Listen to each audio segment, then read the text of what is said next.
Swadeshi. Too loud? Yes? Little too loud. I'll turn it.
Okay.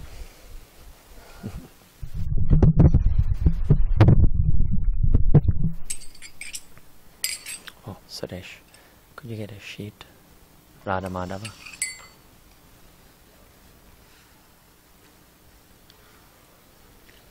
So we're just going to sing a song by, that's a little too quiet, one of our spiritual teachers about Krishna and his home in the spiritual world, Vrindavan. It's a very beautiful song, but he's just going to get you a song sheet for it.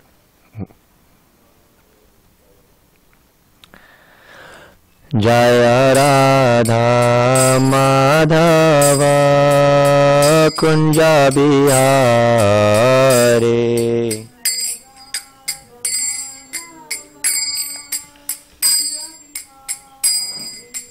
Jaya Radha Madhava Kunja Bihari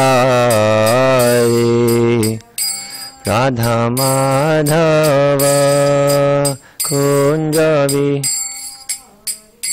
Jaya Gopi Channavallabha Girivaradari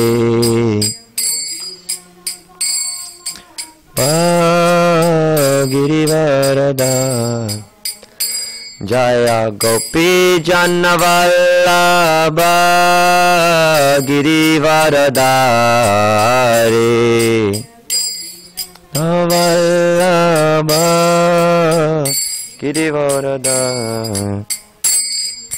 Jashodanandana Braja Janaranjana Yashodanandana Braja Janaranjana Yashodanandana Braja Janaranjana Yashodanandana Janaranjana Yamuna Tira Vanachari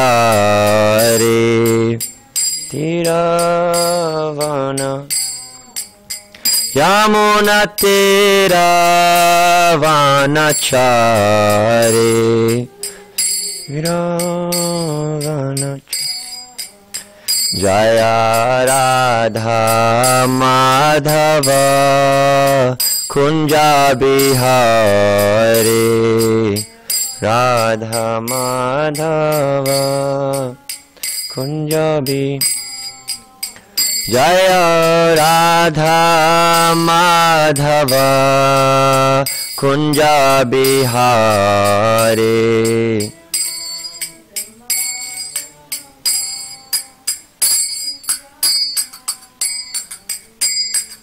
Shri Radha Madhava Ki Jai. So this evening we will be reading from Srimad Bhagavad Gita, chapter 15, text number 7. So that's page 605.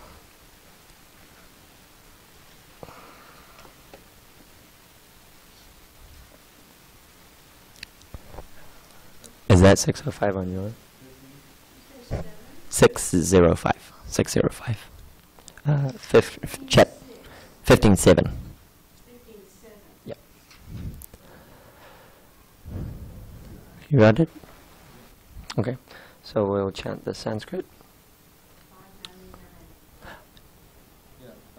Oh, it's 599 on your book. Yeah, I have the old book, yeah. Oh, first. Yeah. Om Namo Bhagavate Vasudevaya. Om Namo Bhagavate Vasudevaya. Om Namo Bhagavate Vasudevaya. Mamaivangso Jiva Loke Jiva Bhuta Sanatanaha Manaksashtani Indriyani Prakritishtani Karshati Mamaivangso Jiva Loke Jiva Bhuta Sanatanaha Manaksashtani Indriyani Prakritishtani Karshati Mamaivangso Jiva Loke Jiva Bhuta Sanatanaha Manaksashtani Indriyani Prakritishtani Karshati. Please chant. It sounded good. It sounded very good. Mamaivangso Jiva Loke, 15:7. Yeah, 15, chapter 15, text 7. 599.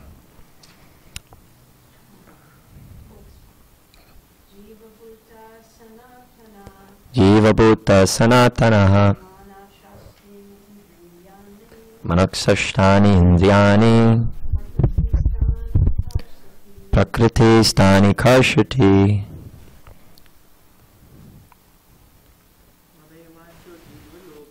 Mamaivangso Jiva Loke Jiva Bhuta Sanatanaha Manaksashtani Indriyani Prakritishtani Karshati. Anyone else? No. Okay, so I'll do the word for word. Mama, my. Mama, my. So, Eva, certainly. Angsha, fragmental particle. Jiva Loke, in the world of conditional life.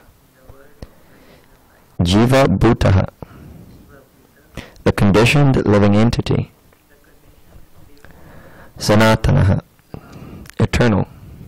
Manak, with the mind. Sashtani, the six. Indriyani, senses.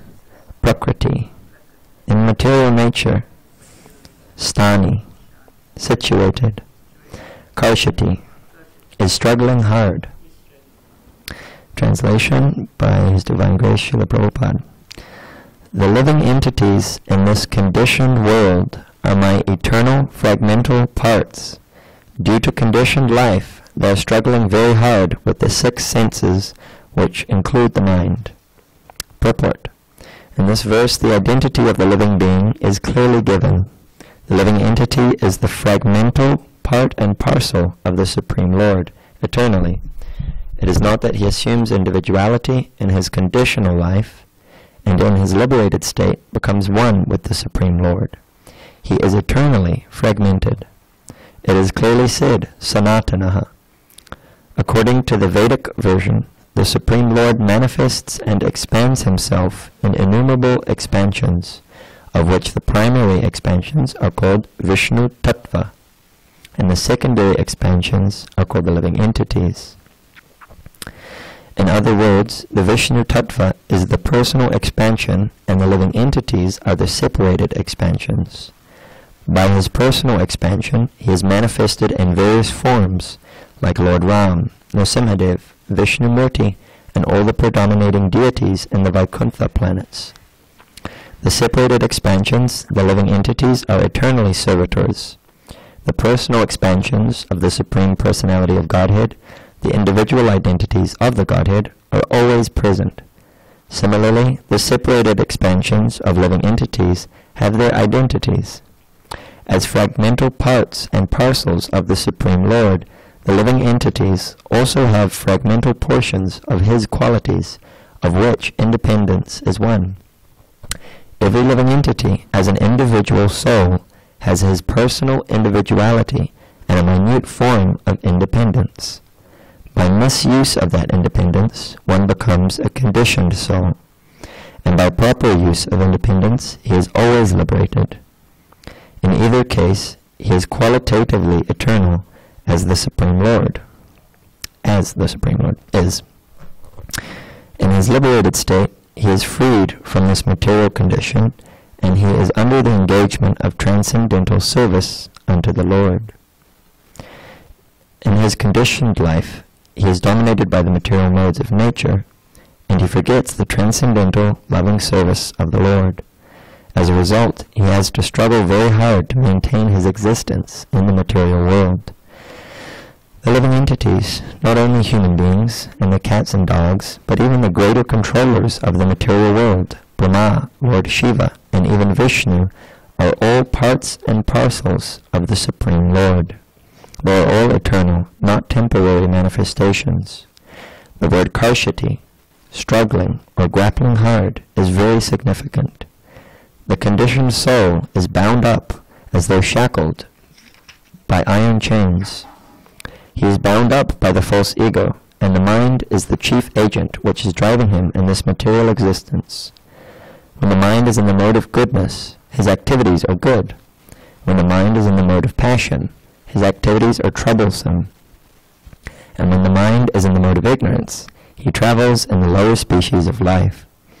It is clear, however, in this verse that the conditioned soul is covered by the material body with the mind and senses, and when he is liberated, this material covering perishes, but his spiritual body manifests itself in its individual capacity. The following information is there in the Madhyam Dinayana Shruti. Sava Esha Brahmanishta Idam Sharidam Matyam Atisraja. Dinayana Shruti Sava Esha Brahmanishta Idam Sharidam. I just did this first line. Brahma Vishampadaya Brahmana Pashyati Brahmana Srinoti Brahmanai Vedanam Sarvam Anubhavati. It is stated here that when a living entity gives up this material embodiment and enters into the spiritual world, he revives his spiritual body, and in his spiritual body he can see the Supreme Personality of God face to face.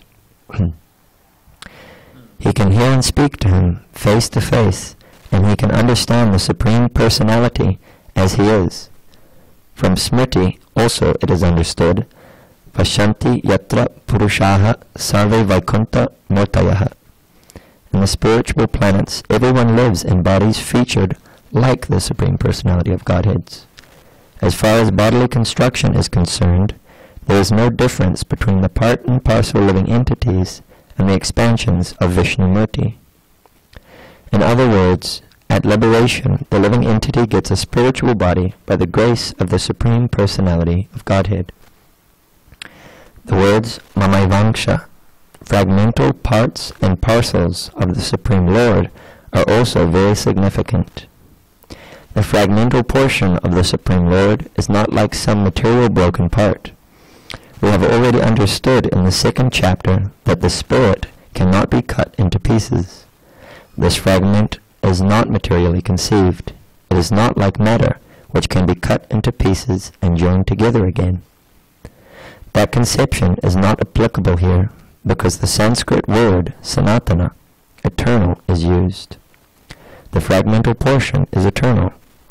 It is also stated in the beginning of the second chapter that in each and every individual body, the fragmental portion of the Supreme Lord is present. Dehinosmin yata dehe. That fragmental portion, when liberated from the bodily entanglement, revives its original spiritual body in the spiritual sky, in a spiritual planet, and enjoys association with the Supreme Lord. It is, however, understood here that the living entity, being the fragmental part and parcel of the Supreme Lord, is qualitatively one with the Lord, just as the parts and parcels of gold are also gold. Om Jnanatimirandasya Jnananjana Shalakaya Chakshurunmilitam Mena Tasmai Shri Gurave Namaha Mukam Kariti Vachalam Pangam Langaite Grimya Kripatamam Vande Shri Gurun Dinataranam. So, this is a bit of a complicated verse and purport, but I thought we would just go through it and try and explain some of the lingo that Srila Prabhupada, the founder of the Harekrishna movement, uses.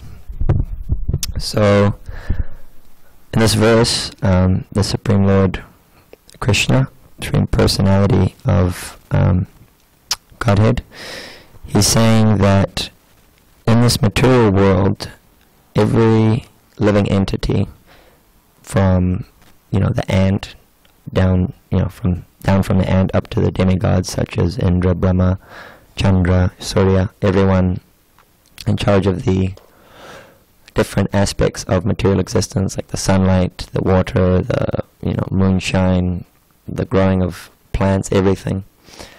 Every living entity is struggling with the senses that we've been conditioned by, and the mind. The 6 senses, which include the mind. So it's not very hard to see this or experience this. You just wait. Sooner or later something's going to happen from external influence or internal influence, and it disturbs us. It disturbs the mind. It disturbs the senses. The senses. It's all of a sudden it's cooling down, and you start seeing people wearing all these hoodies and jackets and socks and hats and face scarves, because it's it's getting very cold, which is not very pleasing to the senses. It's a type of suffering, although minute. It's not it's not so terrible. But the point being that the senses of the material body that we've been conditioned by, or we have chosen to accept by our independent will, as it says in the next few verses, that we've attained a particular type of body, particular type of, or particular senses, type of tongue, type of eyes, ears, nose, according to our desires to enjoy. So this is kind of a problem, because it's described in the philosophy of Bhagavad Gita, Srimad Bhagavatam, that the material world isn't a suitable place for enjoyment, because it's temporary, and it's described as full of problems when we try to enjoy it. It's full of difficulties that collide with that. For example, someone wants to rule the world. Well, there's many other people that want to rule the world, So what's going to happen? They're going to fight. They're going to, collide. So we have this desire to enjoy, but so does everyone else. So not everyone can be the king of the world. That position's already taken. That supreme controller, supreme enjoyer position's already taken by God, by Krishna. And when we try to imitate that, it causes our unhappiness, because it's like purposefully trying to be a fish out of water. There's, you can give the fish, a gold crown. You can give the fish keys to your Mercedes-Benz. You can give fish so many things, but that fish isn't actually going to be happy until you put him back in the water, because that's his natural position. It doesn't matter, he could be in a palace on a golden throne, but if he's not in the water, it's described, it's unnatural for the person.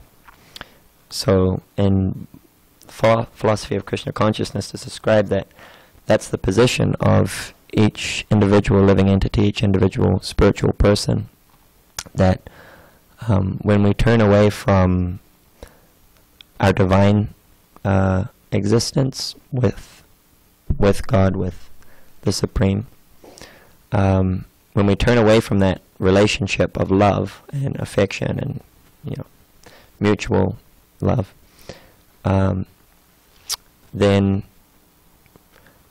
we try to become like that supreme enjoyer, supreme person, and it's just like that. It's not our natural position. A natural position, as described in Krishna consciousness, is a loving part and parcel, eternal fragment of God, of the Supreme, and our eternal job is to experience that loving reciprocal relationship and serve in that loving reciprocal relationship.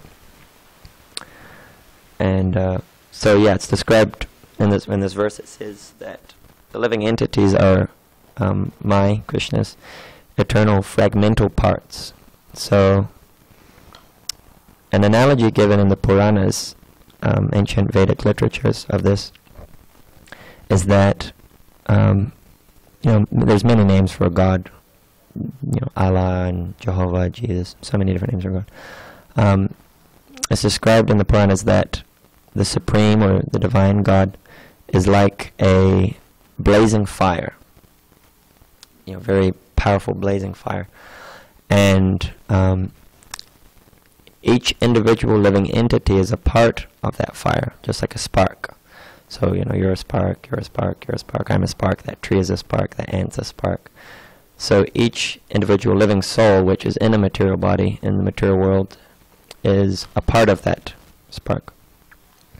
And that when the spark is a part or is in union with the fire, it burns very bright, it's very beautiful, it's in its natural position. That's what it's supposed to be doing.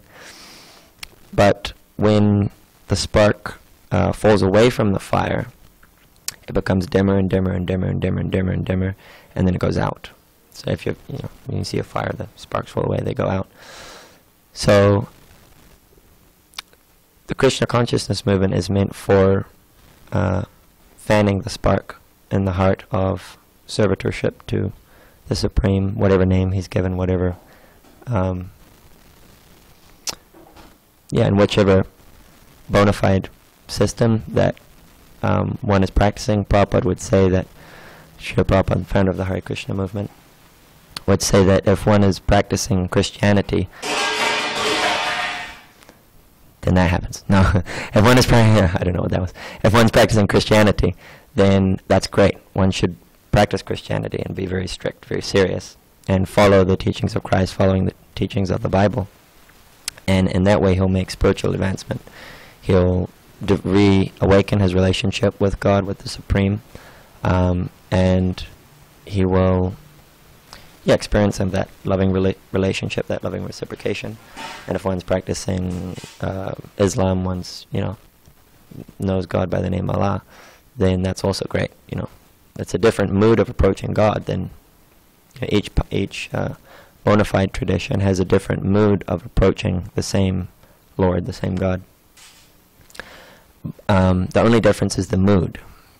Just like my relationship with Suresh is of a particular mood, and Marcy's relationship with Suresh is of a different mood, and Balaram's relationship with Suresh is another different mood. So it's the same person, but it's just a different mood of reciprocating with him. So, yes, described like that. That we have to fan the spark of love of God that's within our heart and reawaken it in whatever path we're following. So, just to explain some of the terms Prabhupada uses in this verse, it says, so according to the Vedic version, the Supreme Lord manifests and expands himself in innumerable expansions, of which the primary expansions are called Vishnu Tattva, and the secondary expansions are called the living entities.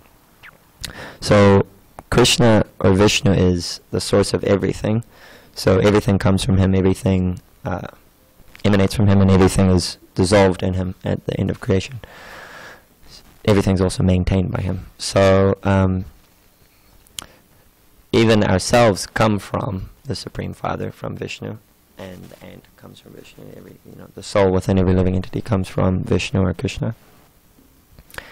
And but there is a difference in the expansion or the personality of a direct expansion, and which is called Vishnu Tattva or Swamsa expansion, and that of a Jiva Tattva or a Vibhanamsa expansion.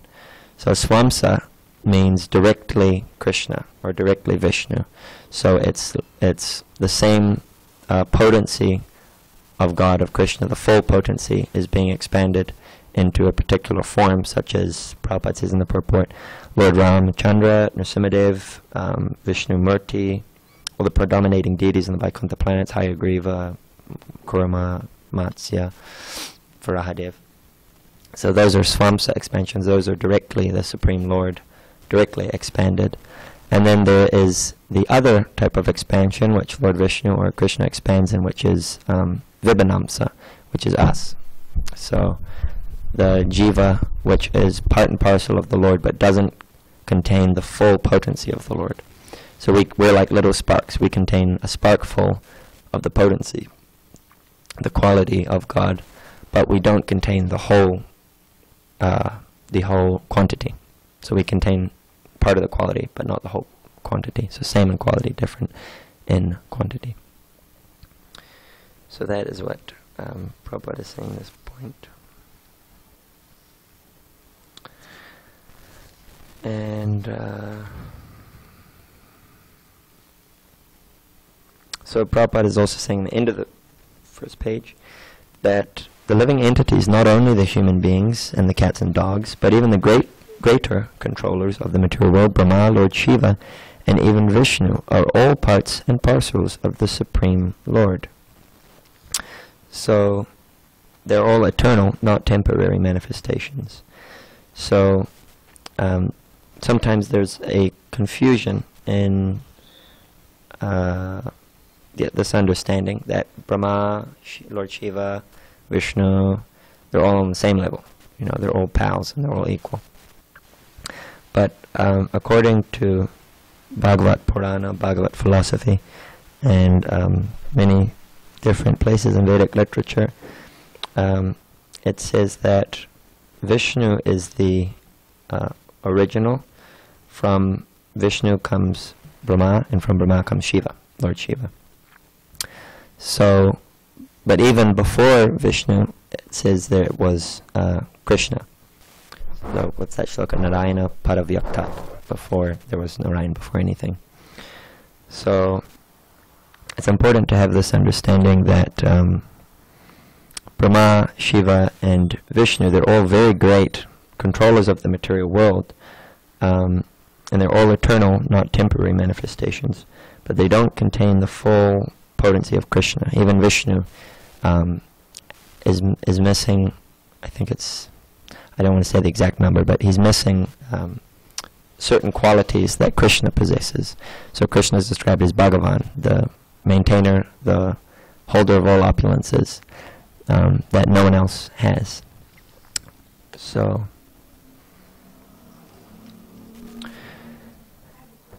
yes. Did you say that we all are a seed of Krishna? Or a spark? Which a seed is potential to grow. The way it's described is that so the living entity, each individual spiritual person, just like the analogy we used before, is like a spark of the fire. So it has exactly the same qualities of the fire. There's no difference in the qualities of the entire fire. It's the same heat, the same light, it's exactly the same quality. So we have exactly the same, you could say that we have some of the same qualities as Krishna, but in quantity we don't have. So Krishna is present in every living entity. He's present in every atom of the spiritual material worlds. He's knows all things that will happen, has happened, and is happening now. So we're the same in quality. So you could say we have a qualitative spark of Krishna in our heart. So, or the jiva is it's qualitatively the same as Krishna. Actually, if you want to get really technical, it says I believe it's 56 qualities that the jiva can have of Krishna, but Krishna has, now I don't know the exact number. I think it's about 12 more. So he has multiple more qualities that the jiva can't possess. Yes, yeah, yeah, yeah, yeah. In Nectar of Devotion, it goes through. It says the qualities that the living entity can have. Actually, I don't think it's 56. It's something like, I'm forgetting, 36, 34. But so the living entities can have a certain amount of qualities. But even that's the maximum amount we can have. So not every living entity possesses all of those qualities. But in our most, like you could say, purified state, we can possess all of those. And then it goes on to say that Lord Shiva possesses a certain amount, more than the living entities. He possesses some qualities the living entity can't. And then more than that, Vishnu possesses some more qualities that Lord Shiva cannot. And then the highest, Krishna, says that it says he possesses certain qualities that even Lord Shiva can't. So we can possess a certain amount of qualities of Krishna, exactly the same as he has, but we can't possess the full quantity that he has. Say, let's give it a number. Say we can possess 36, 34, 35. So if we can possess 35, Krishna can possess, say, 64. So those 35 are contained within the 64. So, but he has the added ones that we can't manifest, we can't have. So it'd be like a spark of fire. Yeah, just like a spark of fire. Okay, so if your spark dies, Mm. then you die. So it's described that. Because it would be an energy. Mm-hmm, mm-hmm. Yeah, yeah, yeah. And it's in the heart somewhere. Yeah. Where? The soul, the spark. So the soul is, as described, it's situated in the region of the heart, not directly in the physical heart, but in the region of the heart, meaning.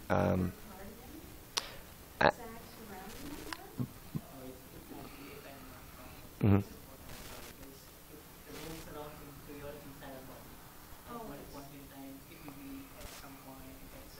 Hmm. At that time, it will get the purification. Hmm. So, and I've heard Mhm. like that, you know, if you taste it, okay, then the spark is weird and you can die also. I think that's what I've heard. I mean, that maybe I may be completely wrong here, but that's what I've So been hearing. It's- the circulatory system. Yeah, It's it not is there and it roams around the entire body. Hmm. You don't know where it is. When Bhagavad Gita, I've heard it described that the consciousness pervades the body. So not necessarily the soul, but the awareness of the soul pervades the entire body. But it says that the soul is particularly situated in the region of the heart. Now, my understanding on this isn't 100% clear, but what I've heard, the way I understand it, take it with a grain of salt, is that that means not the physical heart, but it means, I think it means like, because I don't know. I'm just, When it goes out of your body, okay, if you see all saints, big saints, you will see always has gone from your top. yeah, it's described like that great yogis, the soul leaves from the chakra. Yeah, this is whatever it leaves from here. If all the saints, all the big saints, I mean, they will have all, you know, some way or the other, you know, their health was like, I don't know how to describe it, but it leaves from, it goes from here. So yeah, back to the spark. So the spark is the soul, and the soul can possess a certain amount of qualities of Krishna or God. But your question was, can the spark go out? So it's described in Vedic literatures that, in that analogy that the spark can go out, it's described that actually the spark doesn't go out. The soul can't die. It's eternal, nitya. So the soul can't die, but it can be degraded to such a condition of ignorance of Krishna, of the supreme, of the spiritual reality of its relationship with the fire. It can be degraded to such a position where it's practically out, it's practically dead. So it's described like that, that the soul, like there's a word atmaha in Sanskrit, which means killer of the soul. So you actually can't kill the soul, but it means that you're doing such things that are so unbeneficial for spiritual realization, for awakenment of your soul, a realization of the individual soul, that the word killer of the soul means you're destroying your realization, your knowledge of the soul. So yeah, it's described that it's practically like death, but it's not. The soul doesn't actually die. So, well, I guess I'm talking about physical body. Mm-hmm. Mm-hmm. But people walk around with their souls veiled, Mm-hmm. they don't have many qualities that come forth. You mean spiritual qualities? Yeah, so in the conditioned state, we're covered by the modes of material nature, and that causes us to be covered by certain qualities. So the mode of ignorance means dirty, means, a lot of sleep, it means getting angry very quickly, all these like lower qualities. And then mode of passion would be, again, very quick to anger, very full of lust, full of greed, always want more, never satisfied, never peaceful, always searching for more. And mode of goodness would be, peaceful, and, satisfied with not searching always externally for enjoyment, for happiness, but being just satisfied and peaceful. So according to the particular mode one's covered by, their qualities are determined. So if one is on the spiritual platform, then their qualities, if they're in the spiritual mode, Shuddha Sattva, or pure goodness, then their qualities will be spiritual, purely spiritual. So they'll never hanker or lament.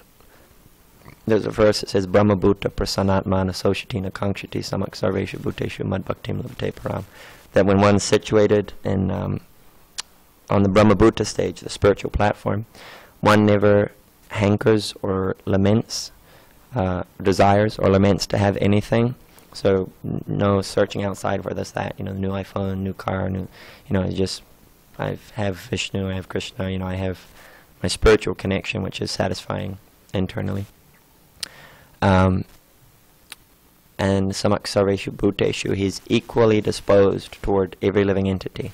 So whatever the covering of the spirit soul, the person on the Brahma Bhuta stage, the spiritual platform, they see that an elephant, a dog-eater, a dog, a cow, and a gentle, learned Brahmin, they're all possessing the same quality, the spiritual soul, even though their bodies are all different.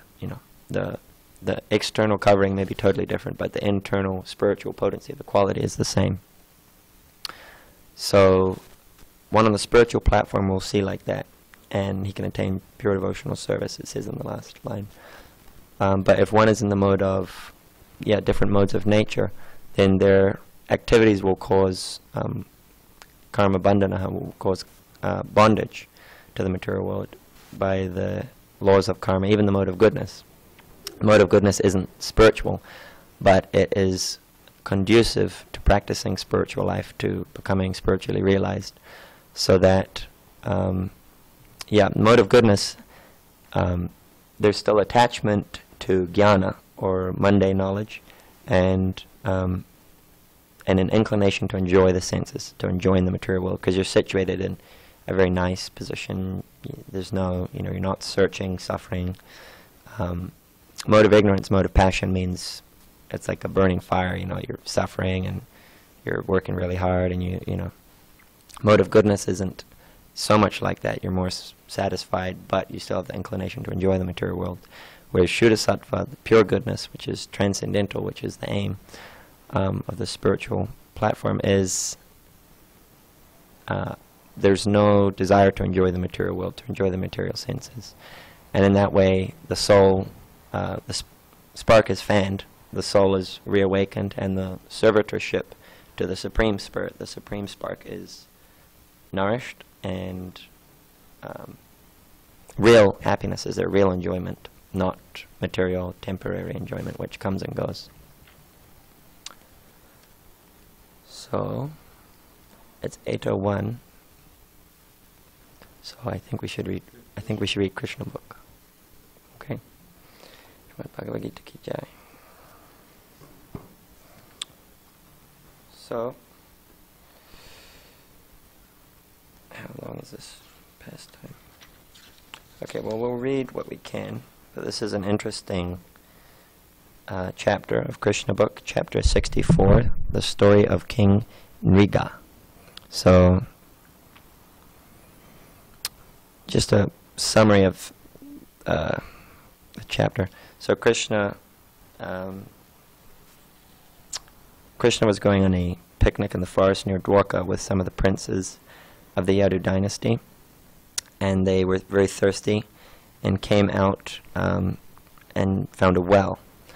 And inside the well there was a very large lizard called Nriga.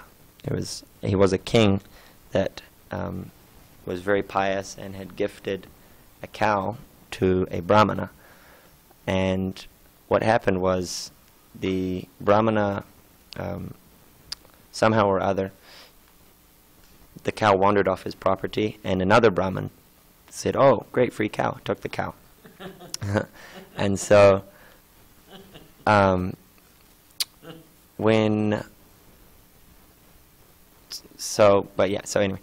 so King Nriga, the Brahmins came to King Nriga and said, "I thought you gave this cow to me, but now this other person has the cow, and what's happened? It looks like you've taken the cow, given a cow, and then taken the cow back." So they cursed King Nriga to become a lizard in his next life, to have the form of a lizard and be degraded like that. And so the moral of the story is, be very careful about using Brahman's properties or taking away a Brahmana's property, because they have, it's like considered a sacred thing. The Brahmanas are very powerful and can do things like turn people into a lizard, at least in previous times. So, chapter 64, the story of King Nriga. Once the family members of Lord Krishna, such as Samba, Pradyumna, Charu, Banu, and Gada, all princes of the Yadu dynasty, went for a long picnic in the forest near Dwarka.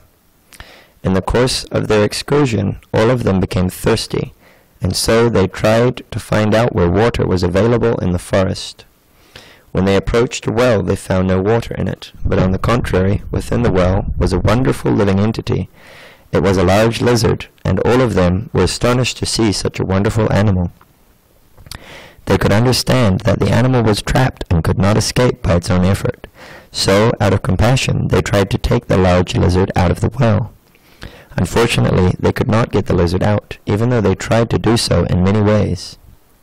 When the princes returned home, their story was narrated before Lord Krishna.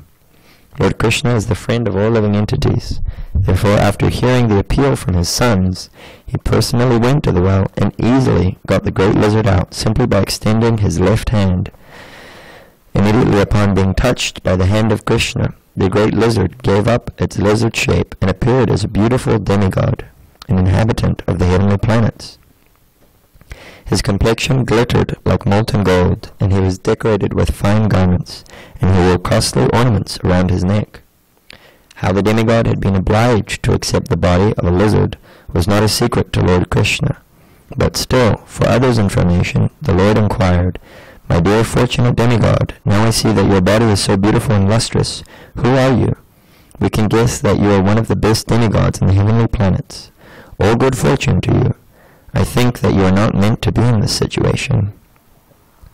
It must be due to the results of your past activities that you were put into the species of lizard life. Still, I want to hear from you how you were put into this position. If you think that you can disclose this secret, then please tell us your identity."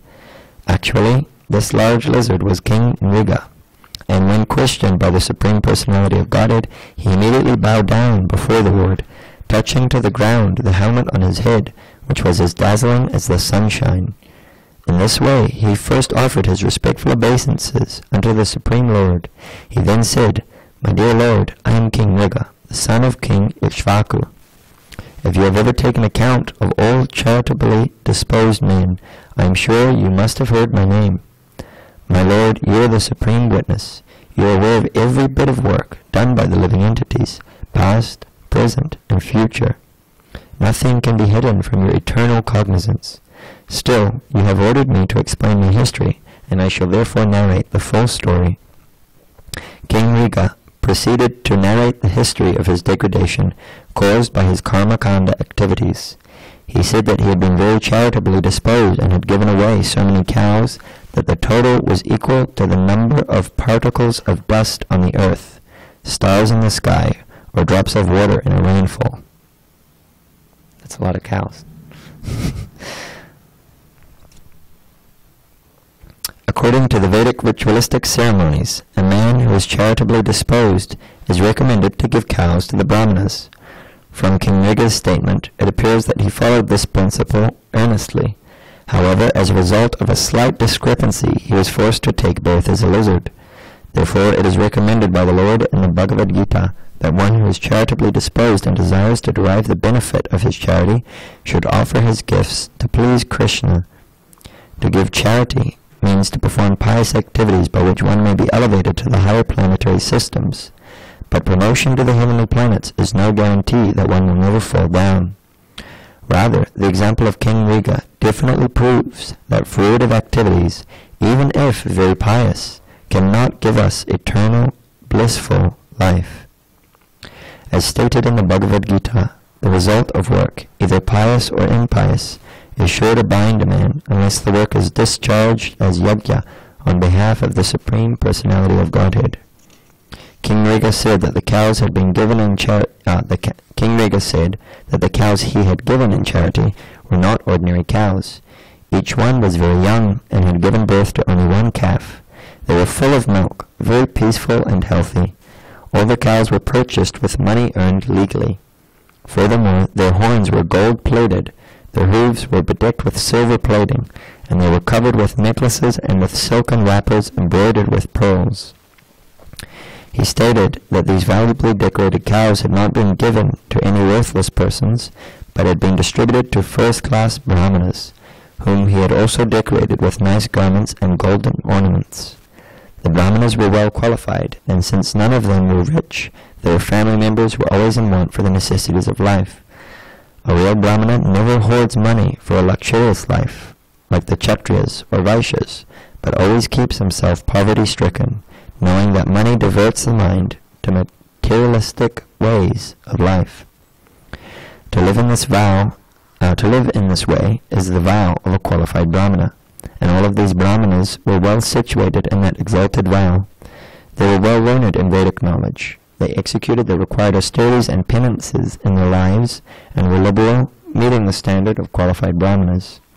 They were equally friendly to everyone. Above all, they were young and quite fit to act as qualified brahmanas. Besides the cows, they were also given land, gold, houses, and elephants. Those who were not married were given wives, maidservants, grain, silver, utensils, garments, jewels, household furniture, chariots, etc. This charity was nicely performed as a sacrifice according to the Vedic rituals. The king also stated that not only had he bestowed gifts upon the brahmanas, but he had performed other pious activities, such as digging wells, planting trees on the roadside, and installing ponds along the highways. The king continued, "In spite of all this, unfortunately one of the brahmanas' cows that I had given in charity chanced to enter amongst my other cows.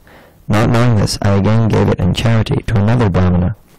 As the cow was being taken away by this brahmana, its former master claimed it as his own, stating, 'This cow was formerly given to me, so how is it that you are taking it away?'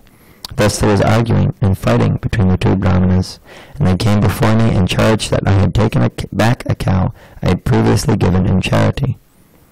To give something to someone and then take it back is considered a great sin, especially in dealing with a brahmana. When both brahmanas charged the king with the same complaint, he was simply puzzled as to how it had happened. Thereafter, with great humility, the king offered each of them 100,000 cows in exchange for the one cow that was causing the fight between them. He prayed to them that he was their servant and that there had been some mistake. Thus, in order to rectify it, he prayed that they be very kind upon him and accept his offer in exchange for the cow. One cow. The king fervently appealed to the brahmanas not to cause his downfall into hell because of this mistake. A brahmana's property is called brahmasva, and according to Manu's law, it cannot be acquired even by the government. Both brahmanas, however, insisted that the cow was theirs and could not be taken back under any condition. Neither of them agreed to exchange it for the 100,000 cows. Thus, disagreeing with the king's proposal, the two brahmanas left the place in anger, thinking that their lawful position had been usurped. After this incident, when the time came for the king to give up his body, he was taken before Yamaraj, the superintendent of death, who asked him whether he wanted to enjoy the results of his pious activities or suffer the results of his impious activities first. Seeing that the king had executed so many pious activities and charities, Yamaraj also hinted that he did not know the limit of the king's future enjoyment. In other words, there would be practically no end to the king's material happiness. But in spite of this hint, the king, bewildered, decided first to suffer the results of his impious activities, and then to accept the results of his pious activities. Therefore, Yamaraj immediately turned him into a lizard. I think we'll stop there. Jai Shri Krishna.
Hare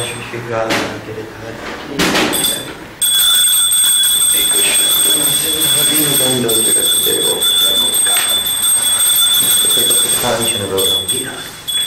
Shri Vrishabhas Hari Pranamani Hari. Bhadra Maharani Ki Jai Jai Shri Narasimha Bhagavad Ki Jai.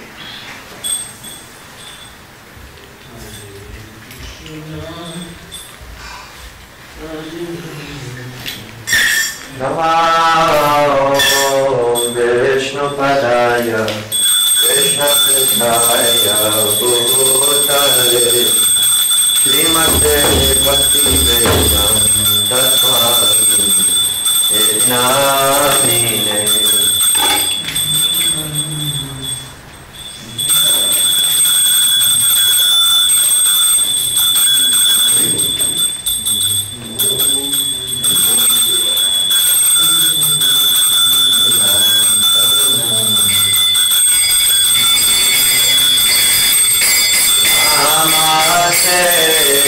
Saraswati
Krishna Krishna Hare Hare Hare Rama Hare Rama Rama Rama Hare Hare Hare Krishna Krishna Krishna Hare Hare Hare Rama Hare Rama Rama Rama Hare Hare Hare Krishna Krishna Krishna Hare Hare Hare Rama Hare Rama Rama Rama Hare Hare Hare Krishna Krishna Krishna Krishna Hare Hare Hare Rama Hare Rama Rama Rama Hare Hare Hare Krishna Krishna Krishna Hare Hare Hare Rama Rama Rama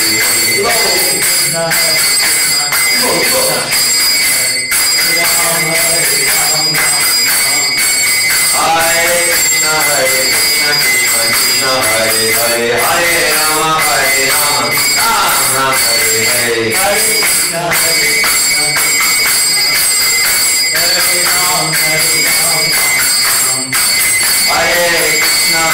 Krishna Krishna Krishna Hare Hare Hare Rama Rama Rama Hare Hare Hare Krishna Krishna Krishna Hare Hare Hare Rama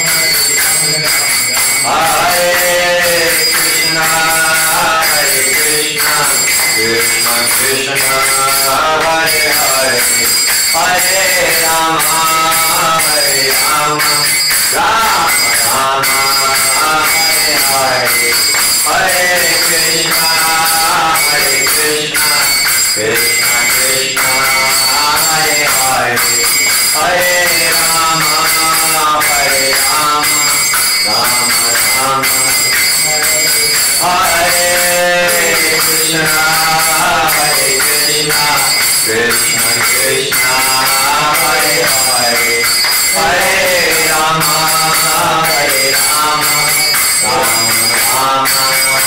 Hare Hare Hare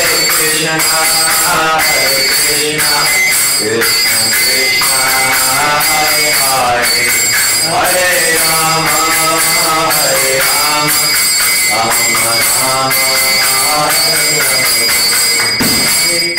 Rama Rama Hare Om Vishnu Pad Paramahamsa Parivrata Acharya Sota Sata Shri Srimad Savine Grace Shri Bhakti Vedanta Swami Prabhupada Ki Om Vishnu Pad Paramahamsa Parivrata Acharya Sota Sata Shri Srimad Savine Grace Shri Bhakti Siddhanta Saraswati Thakur Swami Prabhupada Ki Samaveta Gaur Bhakti Vrinda Ki Prem Se Kho Shri Krishna Chaitanya Prabhu Nityananda Shri Advaita Radha Shri Vasari Gaur Bhakti Vrinda Ki Shri Shri Radha Krishna Gopal Gopinath Shama Kun Radha Kun Guru Govardhan Ki Jai Navadvip Mayapur Dham Ki Jai Mathura Vrindavan Ki Jai Jagannath Puri Dham Ki Jai Bhakti Devi Ki Jai Tulsi Maharani Ki Jai Sankirtan Jagya Ki Jai Hare Krishna Mahamantra Ki Jai For book distribution Ki Jai Shara distribution Ki Jai Samaveta Gaur Bhakti Vrinda Ki Jai. All glories to the assembled devotees. Hare Krishna. All glories to the assembled devotees. Hare Krishna. All glories to the assembled devotees. All glories to Sri Guru Gauranga. Jai Shri Prabhupada. Namaste Narasimhaya. Namaste Narasimhaya. Radha Radha Kai.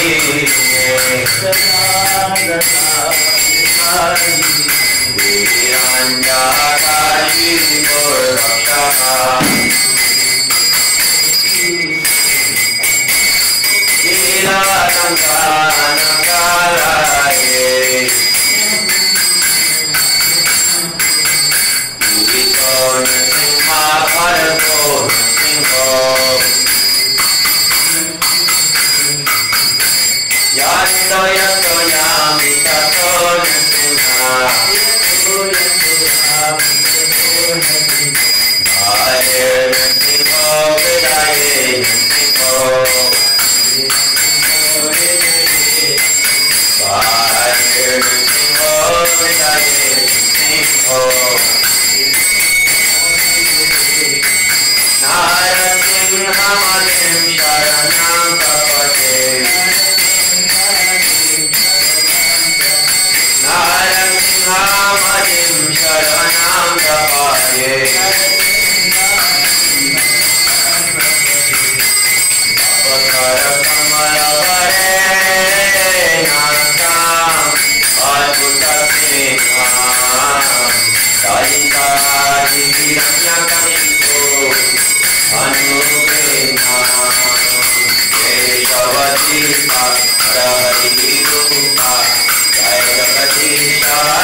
Jaya Jagadisha Hare, Jaya Jagadisha Hare, Jaya Jagadisha Hare. Patitanam Harirupa,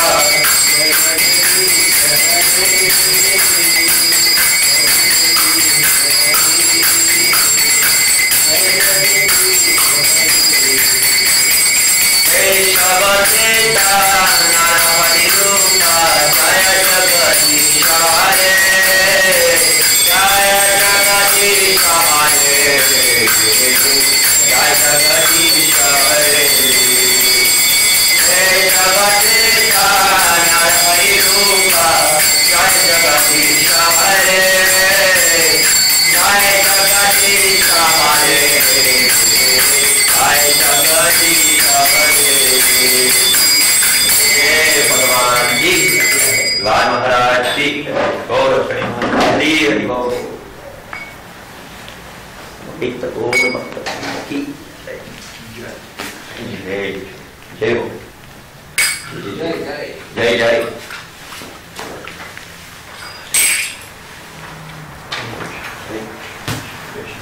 Hari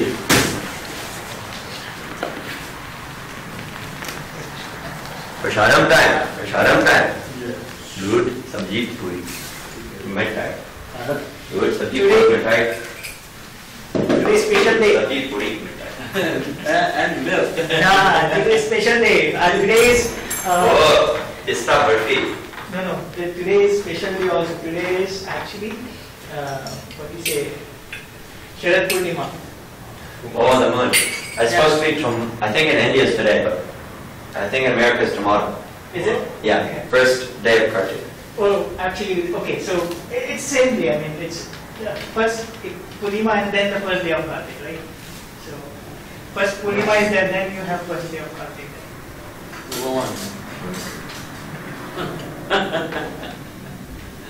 Sabji? How much? That's it. 2 pieces of pista birthday. 2 cups of milk. Dude, today you should actually make kheer and then you have it. Yeah. Cold, ice cold.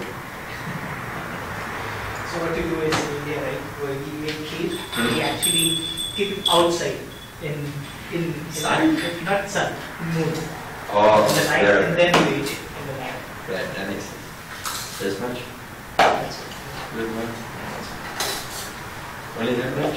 That's fine. Just take more, just take more. I don't want to waste. 2 pieces?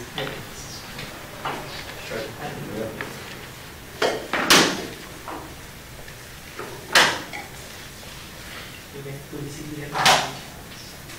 Tulsi? Oh, let's see, Tulsi. They should be. Doesn't look like it. Okay, it might be You might have already got it. yeah, okay. That's fine. It's fine. I think you already have. You have. That's You should. fine. It's all prashadam once. Yeah.